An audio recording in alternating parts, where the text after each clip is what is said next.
ಮೂವರು ಯುವಕರ ಮೇಲೆ ತಲವಾರು ಹಲ್ಲೆ ಪ್ರಕರಣದಲ್ಲಿ ಉಪ್ಪಿನಂಗಡಿ ಪೊಲೀಸರಿಂದ ಮೂವರ ವಶಕ್ಕೆ ಪಡೆದಿದ್ದು, ಇದನ್ನು ಖಂಡಿಸಿ ಪಿಎಫ್ಐ ಕಾರ್ಯಕರ್ತರು ಪೊಲೀಸ್ ಠಾಣೆಗೆ ಮುತ್ತಿಗೆ ಹಾಕಲು ಯತ್ನ ನಡೆಸಿದ ಘಟನೆ ಇಂದು ಉಪ್ಪಿನಂಗಡಿ ಪೊಲೀಸ್ ಠಾಣೆಯಲ್ಲಿ ನಡೆದಿದೆ.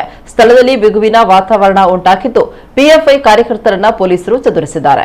ಆದರೆ ಚದುರಿದ ಗುಂಪು ಮತ್ತೆ ಪೊಲೀಸ್ ಠಾಣೆ ಮುಂದೆ ಜಮಾವಣೆಯಾಗಿದೆ. ಠಾಣೆ ಸುತ್ತ ಬಿಗಿ ಪೊಲೀಸ್ ಬಂದೋಬಸ್ತ್ ಏರ್ಪಡಿಸಲಾಗಿದೆ.